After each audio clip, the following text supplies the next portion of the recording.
8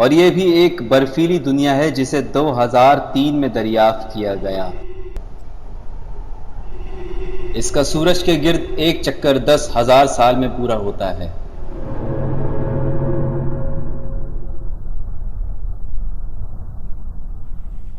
لیکن ٹھہریے، یہاں پر کچھ اور بھی موجود ہے۔ زمین سے 10 ارب میل دور خلائی جہاز وائجر 1 ایلومینیم اور اینٹینے پر مشتمل اس جہاز نے ہمیں عظیم سیاروں کی تصویریں بہت قریب سے لے کر بھیجی ہیں اور ان کے بہت سے نئے اور عجیب و غریب چاند دریافت کیے ہیں۔ یہ گولی کی رفتار سے 10 گنا زیادہ رفتار سے سفر کرتا ہے اور مسلسل زمین سے رابطہ رکھے ہوئے ہے۔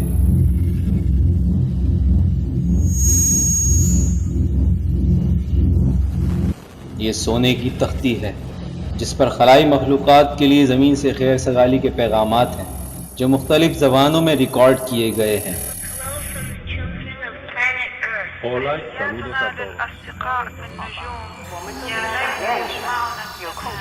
اس کے علاوہ اس پر ایک نقشہ بنایا گیا ہے جس کی مدد سے ہماری کہکشاں میں ہمارے نظام شمسی کو تلاش کیا جا سکتا ہے۔ عظیم سائنسدان اسٹیفن ہاکنگ کا خیال ہے کہ یہ خیر سگالی کے پیغامات بھیجنا ایک غلطی تھی۔ اگر آپ جنگل میں اکیلے ہوں تو کیا شور و غل مچانا عقل مندی ہے؟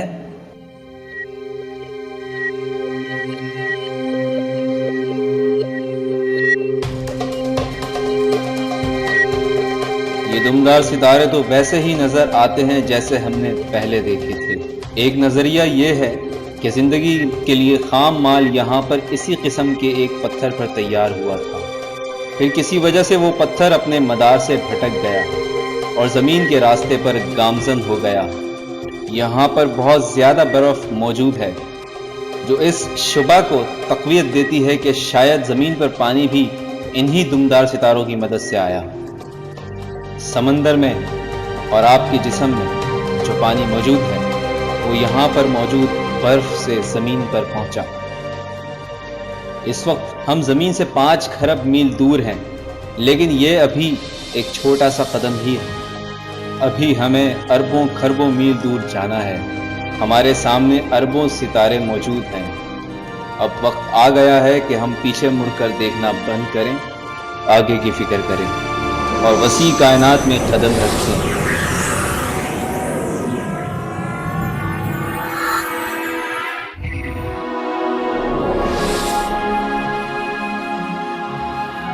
اس وقت ہم ستاروں کے درمیان کی اسپیس میں ہیں۔ ہماری کہکشاں میں ہمارے سورج جیسے اربوں ستارے ہیں جن میں بہت سے ستاروں کے اپنے سیارے بھی ہیں اور ان سیاروں کے اپنے چاند ہیں۔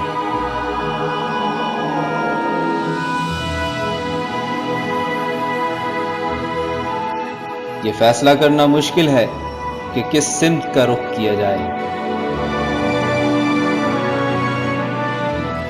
اب ہم بہت تیزی سے سفر کرنے والے ہیں۔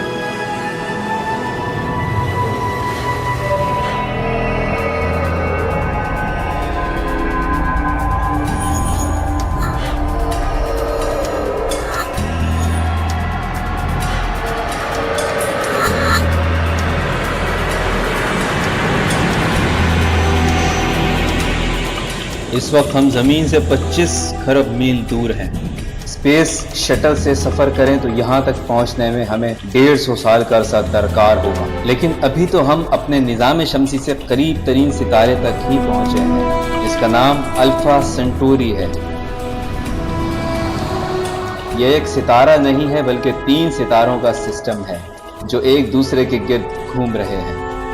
ہر ستارے کی کشش دوسرے 2 ستاروں کو اپنی طرف کھینچے رکھتی ہے، جبکہ ان کی تیز رفتار انہیں ایک دوسرے سے دور رکھتی ہے اور آپس میں ٹکرانے نہیں دیتی۔